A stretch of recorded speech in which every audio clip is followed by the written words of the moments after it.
Hello everyone, I'm Wendell Jones and welcome to this edition of our program, Jones and Company.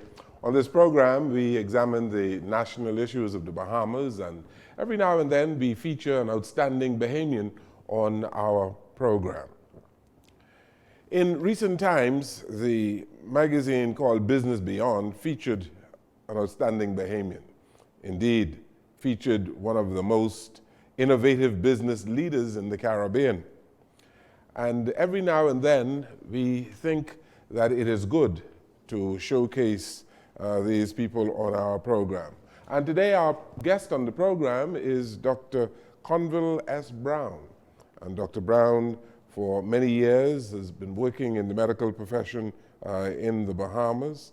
And he has been involved in transforming the healthcare sector in our country, and indeed in the Caribbean. If you travel along Collins Avenue at the corner of 6th Terrace and Centerville, you would see a huge building going up. And Dr. Brown is not only the founder of the Cancer Center of the Bahamas, but he is, I would like to say, the chief architect as well as the owner of that enterprise that is going to be on that corner in Collins Avenue. Some years ago, Dr. Brown was one of the people who Jones Communications honored as the Person of the Year. And so when I saw that building going up, I thought, let's invite Dr. Brown to explain what he is doing in healthcare in this country, because the business on Collins Avenue encompasses not only the treatment for heart, the dialysis, treatment for cancer, a whole lot of things going on in his establishment on Collins Avenue. And so it's our pleasure today to have Dr. Conville S. Brown as our guest. Welcome to the program. Thank you very much for having me, sir. And in the background, we have here a building, the architectural conception of a building called the Collins on 6th Commercial Center. Dr. Brown, Yes, sir. you know, you are an inspiration to a whole lot of Bahamians. Tell us, how did you get started? Well, that takes me quite a ways back. Would have started all the way as a kid, wanting to be a doctor. Yes. So from the age of 5, walking around, practicing first aid, basically. Sorry. And as time went on, made sure I charted a course to make sure that I could accomplish that particular undertaking. And so having gone through Ridgeland Park Primary and Government High, Yellow Elder, and then on to Government High. I think it would have been 1970 at that time. And having graduated from there in 1975, I then went straight to university in Canada, spent 3 years there, and then got accepted into medical school a little earlier than intended, but was happy to take the acceptance. And spent another 5 years in Jamaica doing general undergraduate medicine. And from there, came home, spent a year and a half, 2 years maybe, doing an extended internship, and then off to the US to specialize in cardiology. You are a cardiologist by profession. Yes, sir. But you are a medical entrepreneur, aren't you? I'd like to say that I try to fill certain needs, unmet needs in particular, in our country and community. And one of the key areas was initially that of cardiology, not because that was an unmet need, but that was the area that attracted me most. And having come home, it was determined at that time that this was really a tremendous unmet need and the biggest killer in our country. It wasn't always the biggest killer, but it became and has been and probably will be for the next several decades to come. You are the chairman, president, and CEO, founder of CSB group of companies, the Medical Pavilion in the Bahamas. Tell us what the medical pavilion entails. Well, it ought to be the CSB5, and the CSB5, CSB5 yes. really refers to all of my immediate family, myself, my wife, Dr. Corinne Sinqui, my first son, Conville Stephan, who just fathered our first grandchild. Congratulations. So now you can see where the grades are coming from. Yes. And then his younger brother, Corey Samuel. As you Uh-huh. can see, both of them have one of my names. Okay. My wife did not allow Conville Samuel II. So, and then there's Chelsea Samantha, who is a physician presently in specialty training as well in the U.S. And So that's the 5. yes. And now we have CSB6 in terms of young Caden Stephan, which is Stephan's son. Yeah. Well, I guess that's a 3rd generation, I guess. Yeah. What was the first portion of the pavilion? It would have been the Bahamas Heart Center. So that would have started Okay. back in 1990. And then we moved to the Collins Avenue address, which was originally a 1,200 square foot house. It converted it to a 10,000 square foot facility, and then renamed it the Bahamas Chest Center in order to accommodate any of the chest specialists, whether they were cardiac surgery, as would have been with our former Minister of Health, Dr. Sands, whether it was pulmonology or lung medicine, as in Dr. Kevin Moss, both of whom have their own facilities right now, pediatric cardiology, cardiac anesthesia. We just put the entire cardiac team. For the first time, such a team was developed in the Caribbean, and at the time in the U.S., those teams did not get together as such. You had cardiac surgery on one side, and you had cardiology on the other, and sometimes they literally competed for patients. But we wanted to be able to work together as a team. We agreed that, we did that, and in recent times, in the last 10 to 15 years, there's now this new innovation called the cardiac team or the heart team, which really is a composite of what we did 15, 20, well, more like 25 years ago. Mm-hmm. So when we started that, we didn't think we were starting new territory. We just thought we were doing something that made sense. But that has since become a model for cardiac care now, the heart team, multidisciplinary, and everybody working hand in hand for the betterment of the patient, as opposed to, I do my little bit and you do your little bit. No, we do it together. And so in that pavilion on Collins Avenue, there are a number of cardiologists who are working there. Yes. To tell us about the team of people working in that facility. Right, well, we have, if you take cardiology, you can divide it into 3 or 4 major categories: clinical, non-invasive, invasive, and interventional. And what that means is that the clinical and consultative side is where you literally use what's between your 2 ears and look at the clinical situation and determine the best modes of care and assessment for that particular patient. So that's a consultative part. Mm-hmm. Non-invasive is where you use various procedures to elucidate what's going on with that patient, and in some instances actually help to treat. Mm-hmm. So that would be like your EKGs, your echocardiograms, the ones that let you see the heart on the screen, nuclear medicine or nuclear cardiology, where we inject radioactive substances and it's able to help identify certain cardiac or cardiovascular conditions, and so on. So those are the non-invasive. They don't require you to penetrate or cut or enter the patient for the most part. Mm-hmm. Invasive, of course, would suggest exactly that you're actually either going to make a penetration or enter a vessel with a needle and or catheter and be able to either develop images or direct therapies, whether it's implantation of a stent, blowing up a balloon to open up a vessel, and so on. So that's invasive. And interventional, of course, is where more from the perspective of treatment, instead of somebody having open heart surgery and bypass surgery to get around a blockage to the heart muscle, for example, with one of the blood vessels, we can actually enter it with a catheter, with a balloon, open that vessel, and then implant a stent to keep the vessel open. Mm. So there's a lot replacement with new techniques for coronary artery disease using interventional therapies as opposed to surgical therapies. But every one of them has its place. And at your center, you are able, all of these procedures that people have been traveling outside the country to have performed. You can have all of these things done, most things done. Most of them, and Right soon here. all of them. Okay. So all of the invasive, non-invasive, interventional, that's straightforward. We can do that. We have our own surgical suite. In fact, we probably have the only quote-unquote hybrid suite in the Caribbean. And that's where we can actually do interventional procedures combined with surgical procedures simultaneously in a particular center.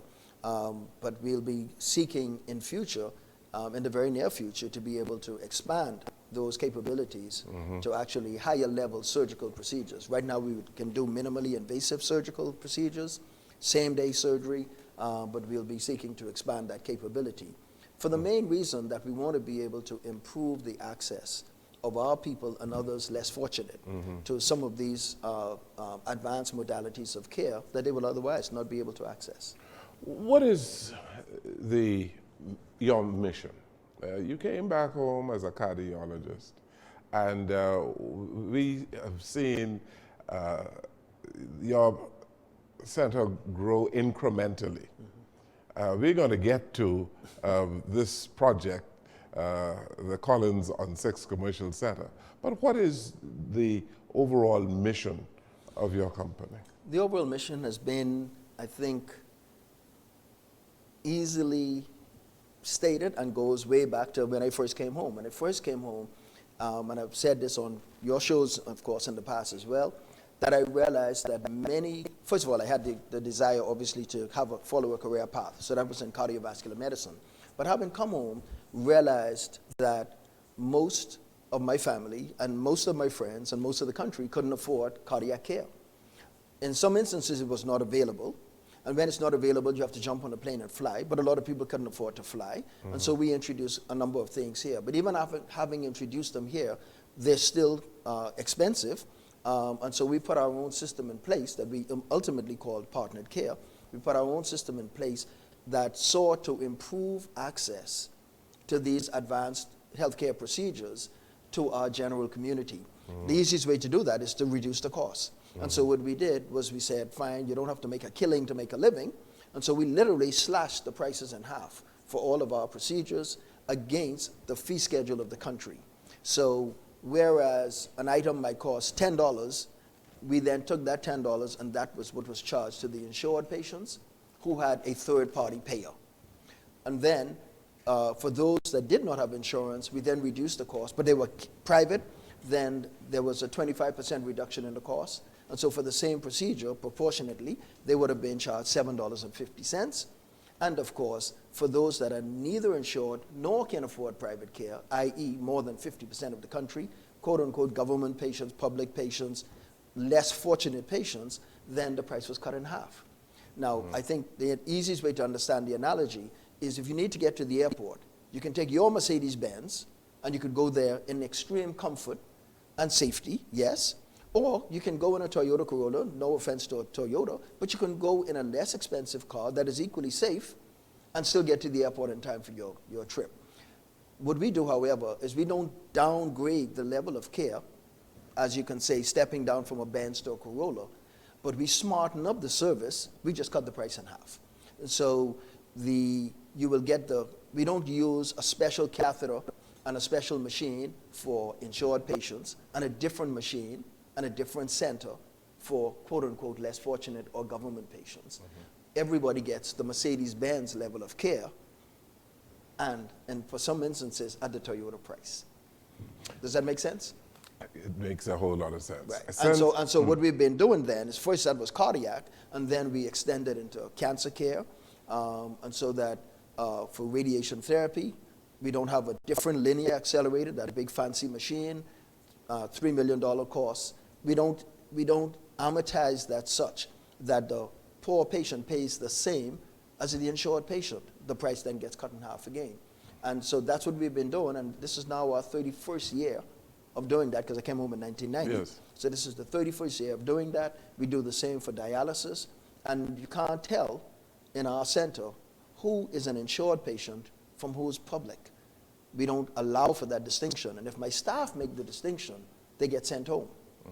Okay? So if you want to know who is John Public versus who is from one of our higher quote-unquote echelons in society, then you need to see them before they come inside. Because if you can make the distinction after they're inside, then we're at fault. But if the guy comes off the bus, then you say, oh, maybe that's a public patient. But if they drive up in a Jaguar or a Mercedes-Benz, you'll say, they're most likely private and insured.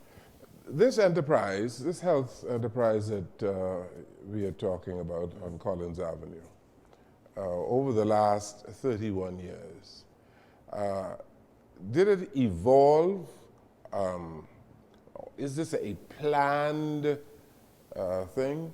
Or what we are saying is the evolution of something? It's a bit of both. I think when you look at saying, let's see if we could fulfill unmet needs, then the question now becomes, and particularly with respect to life-threatening medical conditions.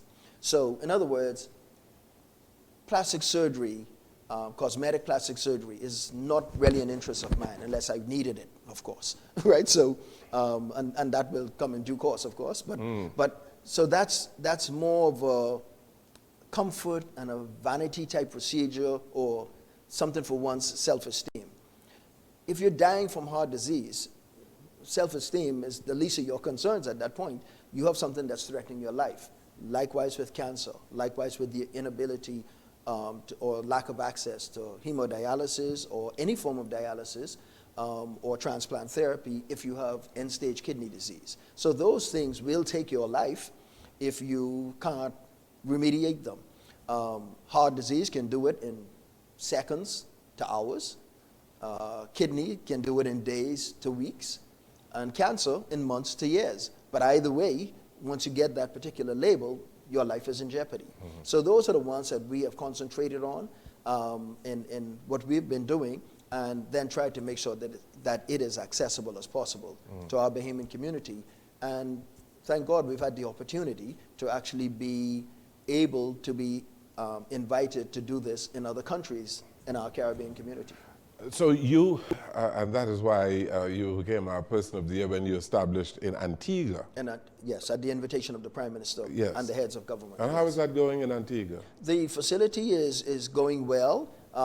We don't have the uptake that you would like from the rest of the islands because now you have competing forces. Once you identify, oh yes, this is a need, so we have the competing forces and all that, but I'm still encouraged that one, that we're actually saving lives. There's no question about that, we're saving lives. The biggest benefactor is Antigua because everybody's at home. But if you're coming all the way from far south, Guyana, Grenada, and so on and so forth, then it's a bit more of a challenge. But we're still servicing the entire OECS, Organization of Eastern Caribbean States. And you're moving into another Caribbean country as well? Well, we've been in Jamaica now for, I guess it's about 4 years now, because we've started a cardiac hospital there in Jamaica. And so I actually was bold enough to invest in it with some colleagues. And so 4 of us are the main principals at one of the hospitals that existed already, Medical Associates Hospital, and then we was able to add this cardiac component, and in so doing converted to Jamaica's first cardiac hospital. We've seen the expansion of your facility over the years. You've acquired a number of properties, and every time you did that, there was the construction of a new building or the extension to the pavilion. But in recent times, you went over the street at the corner of 6th Terrace. Well, it's funny that you say in recent times. Yes. That recent time extends all the way back to 1994. Is that right? Yes, sir. Okay. Okay. So when we would have moved into the new building, the 10,000 square foot building, that was January 1st of 94, and I had Ranfilly Brown, Reverend Father Ranfilly Brown, who was my priest and rector at Christ the King at the time.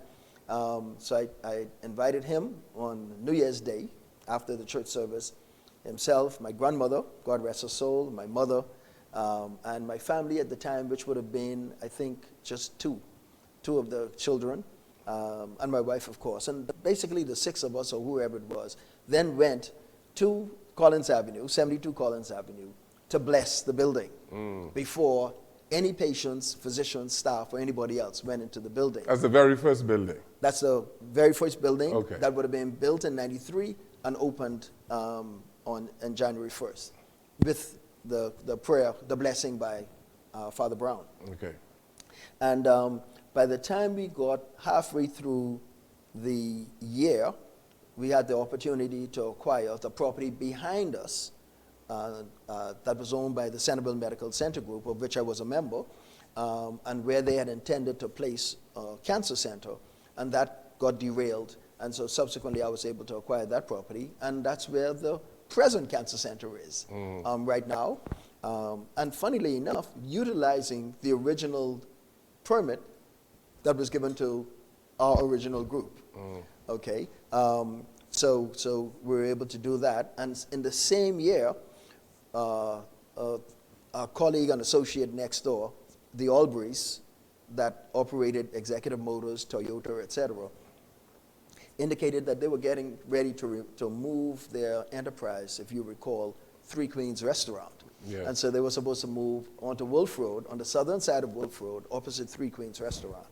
And I said to him, I said, now Fred, what I'd like to do is, we can't afford to look at this right now, but I'd like to know that we can set up an arrangement for a right of first refusal on the Executive Motors property, because we think in the future it'll be important for us to be able to expand not only our parking, but probably an edifice as well to provide additional services. And he agreed, and we went on with that for a number of years, and then they eventually moved not to Wolf Road, but to, well, they're still on Wolf Road, but mainly as a car lot, I think, right. but to their On Shirley Street. Shirley Street, yes, sir. Their Shirley Street address.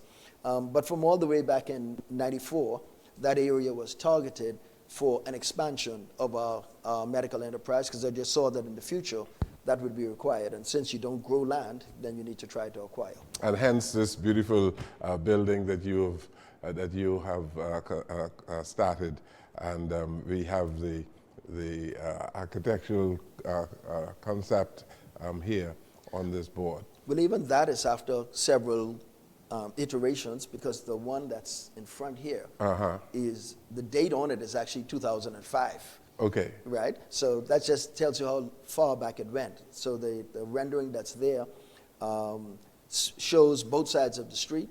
It shows the original ABC Motors / Crab House building that was there, and which at the time we had entertained converting that from a 2-story structure to a 3-story structure, and then replicating. If I could have pointed to it, it might have made sense, but that's okay. And then replicating, yes, that building that you're on right now, and then replicating to the east of it the entire quote-unquote Crab House building in its expanded format of 2 to 3 stories, put another 3-story building next to it. But in recent times, as in 2018 and onwards, that got expanded again, and so now instead of 2 towers, there's going to be 3 towers. In this complex, you can only see 2 right now. So if we look here, from here go down to the middle, that is the original Crab House building, now with a 3rd floor and a 4th floor as a flat roof that can entertain an entertainment center, be it a bar or a jazz bar, a restaurant, whatever. And the second building is what was originally, I think it was like a mechanic shop, if you recall. Yes. Yeah, and rather dilapidated, but we had entertained from way back in '94. No, I'm sorry, from way back in early 2000 to make that a 2-volume tower. And it was supposed to be medical condominiums. Okay. Yes, that would have allowed our colleagues to participate in a partnership owning the entire medical pavilion and its services, but that got interrupted for whatever political and bureaucratic mechanisms that are extant, but such is life. Let's take a break here, Dr. Brown. We're on Jones and Company, and it's an exciting time to be talking about medical issues and a medical facility with Dr. Conville Brown, who I say he's a cardiologist, but beyond that, he is one of the leading medical entrepreneurs, not only in the Bahamas, but in our region. We take this break and we'll come right back.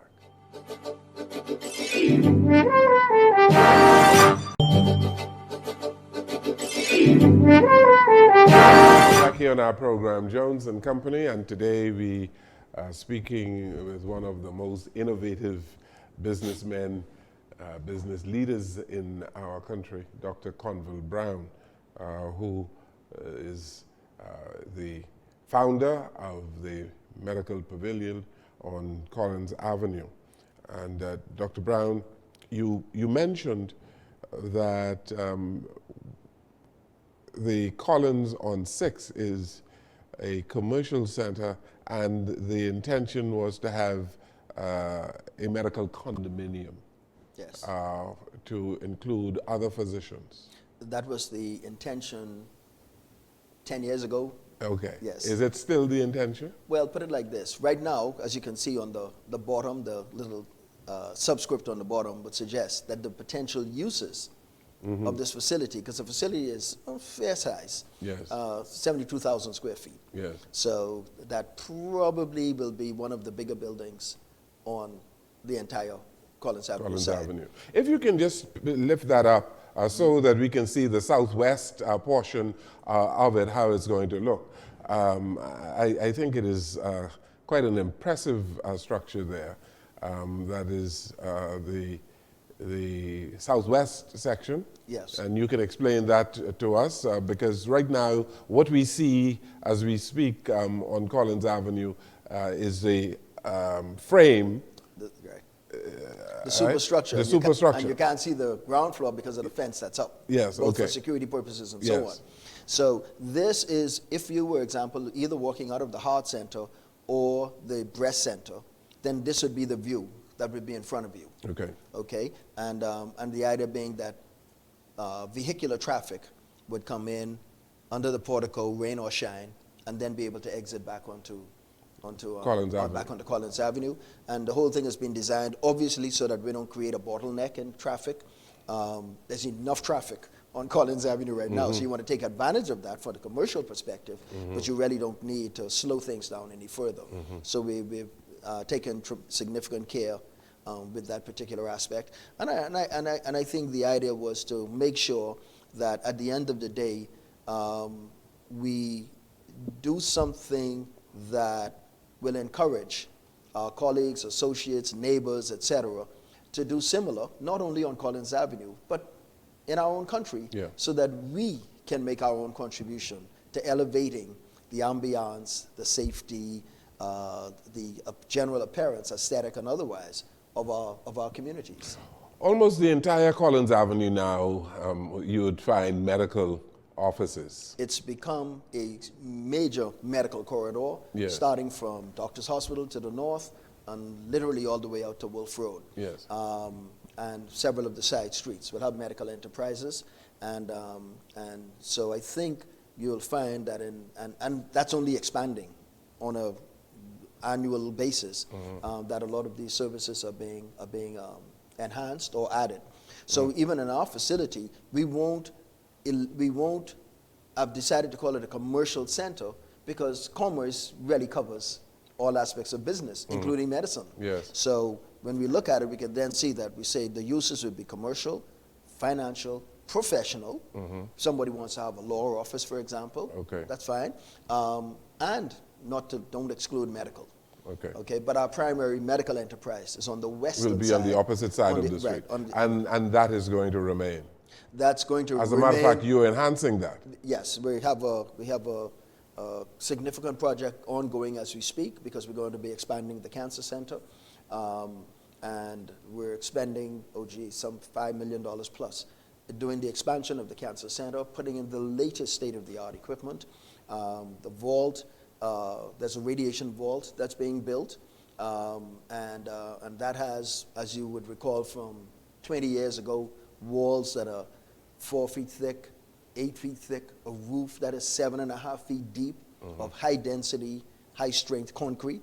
And the reason for that is To to keep the retain the- radiation yes. inside so you don't affect your surrounding environment, public, the staff, peers, etc.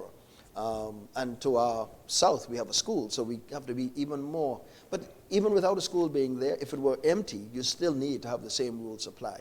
Okay. And so we follow the rules of PAHO, the IAEA, and all of those international rules of safety and radiation protection from back in 2001, when we first conceived of doing this, all the way up to present time.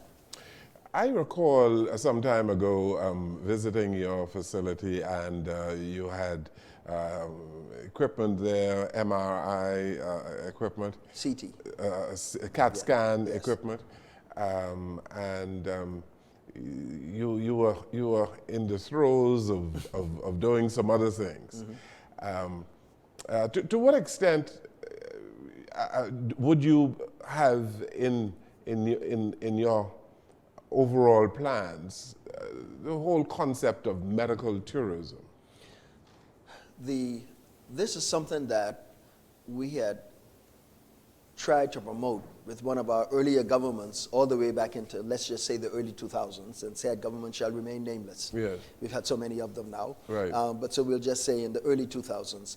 And quite a bit of time, money, energy, and resources were spent in trying to promote this aspect. And I really don't think we've gotten the formula right yet as a country. And Bahamas, on the other hand, is in a unique location to be able to benefit from medical tourism. And some people don't like the word medical tourism, by the way, because there are certain places where it's associated with, let's just say, uncertain outcomes. And so I remember speaking with a big corporation in the States, and they said, we really don't like that word medical tourism. So I said, okay, we'll find another one for you then. So how about transnational medical care?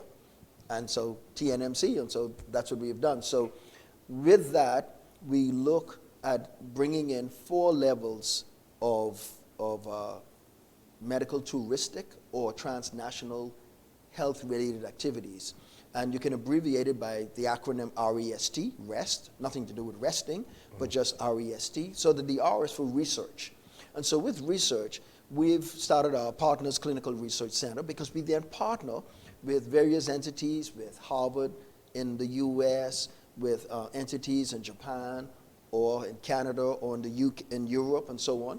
And we're able to partner with them and bring certain innovations, be it diagnostic, be it therapeutic, otherwise, to the Bahamas, and to enhance the research undertaking.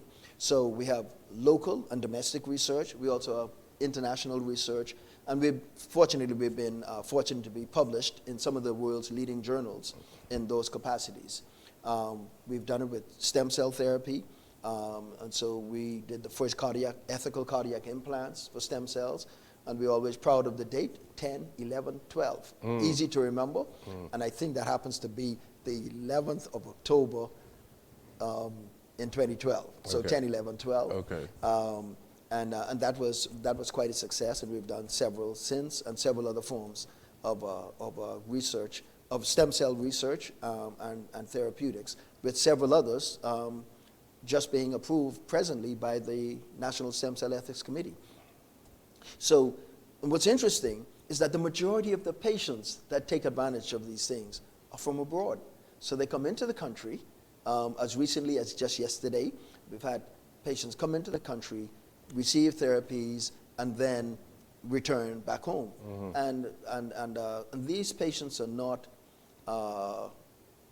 without means, let's just put it that way. They're not without means, and so they sometimes pay rather substantial sums for some of the latest things that's out there on the market, be it device therapies, be it stem cell therapies, and so on. And so we have people flying in on their private jets to get various therapies, and then jump back on the plane as soon as we deem it safe, and they go back to work the next day. I'm happy you mentioned that, Dr. Brown, because I am given to understand that a few $100 million of insured money leaves the Bahamas on an ongoing basis, on a yearly basis. People seeking medical care in the United States of America. And insurance companies have been paying the hospitals and medical facilities in North America. I believe when they can spend, that money can be spent in the Bahamas. Speak to that. Well, you know, it's a free market economy, and so people get to do what they wish to do and so on. It is, however, I still think, unfortunate that one of the, and maybe this is a colonial thing, I don't know, but one of the general feelings, and maybe there's some merit to it, one of the general feelings by a substantial amount of our people is that it must be better abroad. Mm-hmm. So, for example, even when we set up the Radiation Center, we made sure that we got American College of Radiation Oncology accreditation. We're the only cancer center in the world to have that accreditation outside of North America. Yet, and many of the centers in the U.S. don't have that accreditation, because this is an accreditation of your level of practice quality, okay? And we've had it since 2006. Having said that, though, it is still an afterthought, or sometimes a forced thought, for a number of our folks to say, I'll get radiation therapy in the Bahamas, because deep down it is still felt that it might be the same machine, and it might be the exact same technique, but it is delivered better in Florida or New York or wherever than it is in the Bahamas. Go figure. So, listen, I always say we even have people who go to Miami to get their blood pressure checked. And it's a choice that people make. It, however, militates against the idea of trying to invest in improving our healthcare services locally. The pandemic, the ongoing pandemic, restricted a lot of this travel, not only Bahamas to the US, but throughout the Caribbean, and many places shut down. And some places are still shut down. Mm-hmm. But that's a rough way. You can't wait for a pandemic mm-hmm. for increased utilization of these investment opportunities. So you really have to be careful that you don't build a white elephant that just sits there unoccupied, because everybody says, you know what, I hear what you're doing, but I still prefer to go to the States. But that's a fact of life. We've dealt with it for 30, 31 years, and we continue to move forward. So having said that, to what extent Bahamian residents using your pavilion on Collins Avenue for cancer treatment, for cardiac, for cardiology? I still think, and I've always maintained, that I have colleagues in Florida that have a bigger cardiology practice than mine in the Bahamas. Is that right? Oh, yeah. We have dinner together, we're friends, they come and they stay in my home or whatever. And so, no, I mean, you go to certain hospitals in Florida and you'd swear that you're in the Bahamas, mm-hmm. right? So a substantial part of our medical expenditures are in South Florida. I don't think that's any secret. There's probably, and I'll go back 10, 15 years, I remember we had an event with one of our local banks that was promoting a medical card of sorts to be utilized in the States. That was that bad. And I told them I was highly offended, because why should a Bahamian entity be promoting export of services that could be in the Bahamas? That's a separate discussion. But I always remember that about 12, 15 of these medical entities were invited to this quote-unquote launch. And there was a argument amongst 10 of them over who had more Bahamian patients than the other. In the United States? This happened here at the British Colonial Hotel at the time where the launch was. Yes, but who had most? Who had more Bahamian patients in the United yes. States? Exactly. Mm-hmm. So the big entities that would have been there would have been the Cleveland Clinics and the Baptists of the world, and so on and so forth.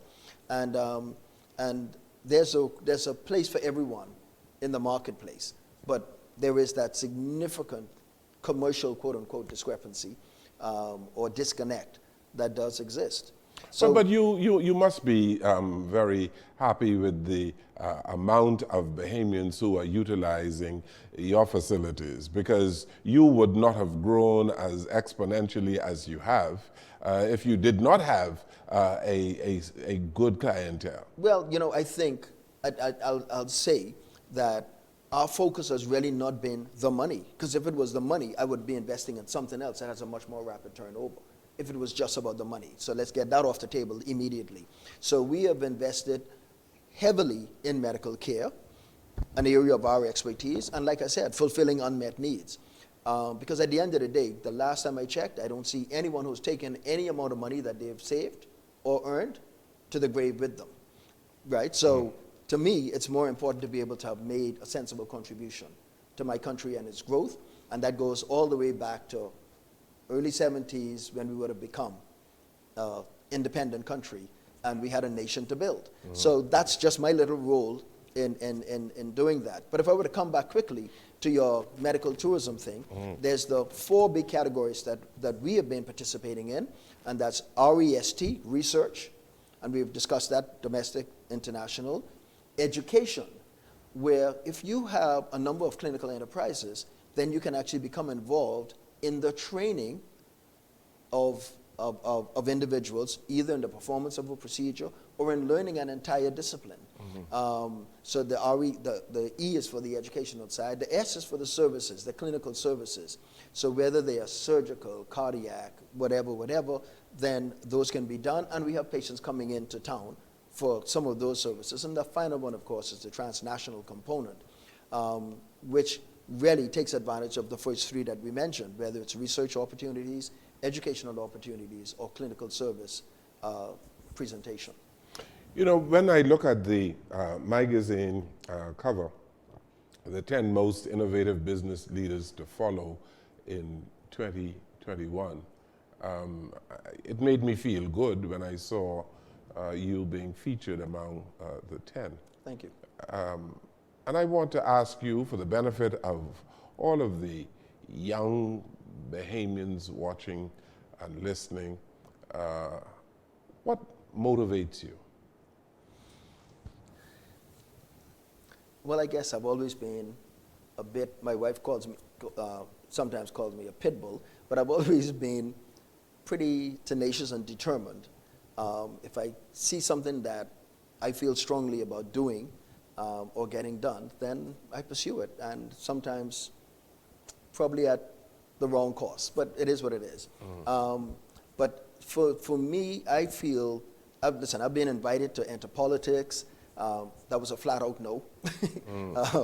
And even the bishop wanted me to be a priest. I said, "Sir, tell you what, you deal with the souls and I'll deal with the health." Yeah. But and that goes back to Bishop Eldon, who I'm sure you'd be familiar with. Yes. And but my passion really has been in healthcare and in trying to help as many people in as many areas as possible.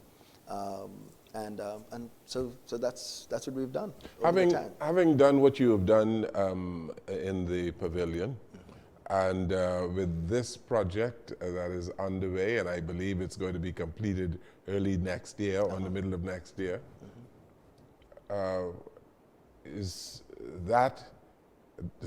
these things conclude the ambition that you had for healthcare, or do you have some other things that you want to pursue? There's one big thing. Well, if I go back to this article for a quick second. Yes. When I was first invited to participate, I actually thought it was a local Bahamian magazine. And so I said, "Oh, sure, I'll support." That's what I thought it was. So I was a bit surprised when the draft came back, and D'Amico, who's in our PR department, said it's not exactly Bahamian. So I was the only Bahamian, if not the only black, in the 10 business leaders that they had featured. So that was a pleasant surprise. I'm not so sure I would have agreed to it had I known that it was totally foreign, but that's neither here nor there. Now you had asked me, what was it? In terms of your ambition, what else is in store for you with respect to medical facilities or the development of a medical enterprise? Sure, and I'll the magazine article had alluded to it, because I was asked a similar question. I look at a healthcare system as having four main components. All Ps, providers, people that provide the service, whether it's a doctor, the nurse, the pharmacist, the person cleaning the place, and so on and so forth. Then there's a place, whether it's in a hospital, a clinic, a doctor's office, whether it's in the parking lot, as in some of the COVID times. And then there's a payer. Somebody has to pay for that service. And finally, there's the patients, the consumer of those services, right? So for everything that we've done so far, we've provided a place for the service, we've provided providers for the services, and we take care of our Bahamian community, our visiting communities, et cetera, et cetera. And I still think that there is a significant unmet need in terms of having a payment system. The reduction in the cost or the reduction in the charges, sure, that opens the door for a number of other individuals, but still you will find that a number of people still cannot afford medical care, particularly life-saving medical care. And so one of the things that I would really like to be able to do before I put on my retirement hat is to be able to develop a payment structure that allows for the masses to be able to have access to medical care. Now, that's really a country goal, yeah, or ought to be a country goal. But geez, from I came home in 1990, we were talking about this. Before I went away, we were talking about it. And here we are in 2021, 40 years later, and we're still talking about it.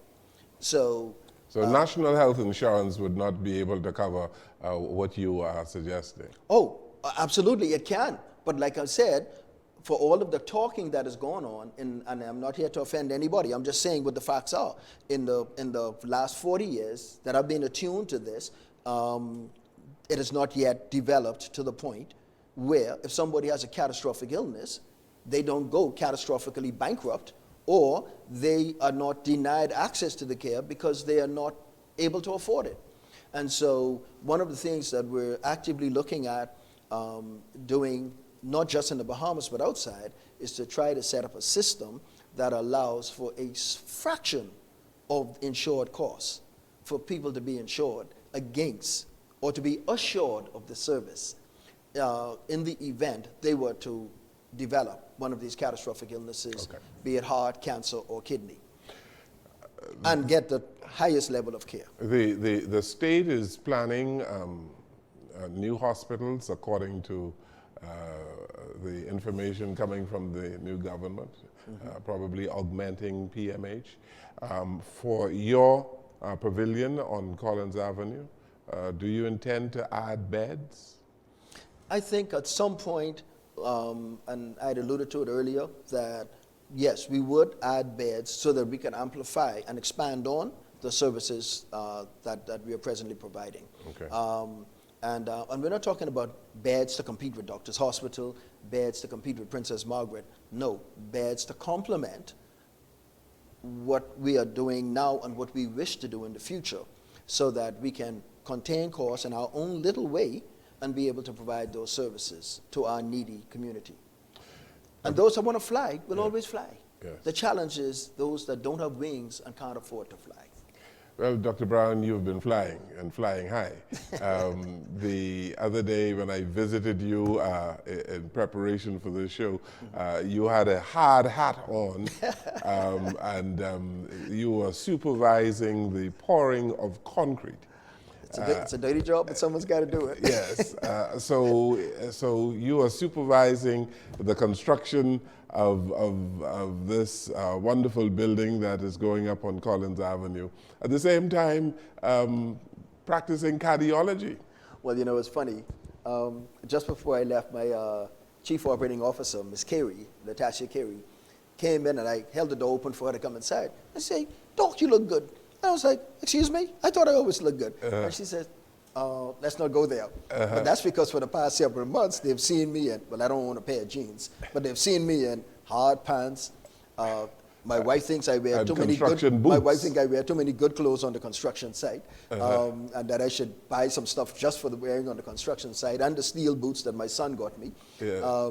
But she said, you even cut your hair. I said, yes, Corey did cut my hair, but Yes. she said, well, you look good. I said, I thought I always did look good. But she's so used to now seeing me in the construction attire that wearing a suit and a tie was, I don't know if it's refreshing, but at least it brought back some memories.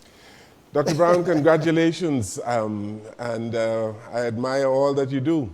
Oh, thank you very much, sir. You have been an inspiration to thousands of Bahamians, and I dare say thousands of people, particularly people in the medical profession in our region.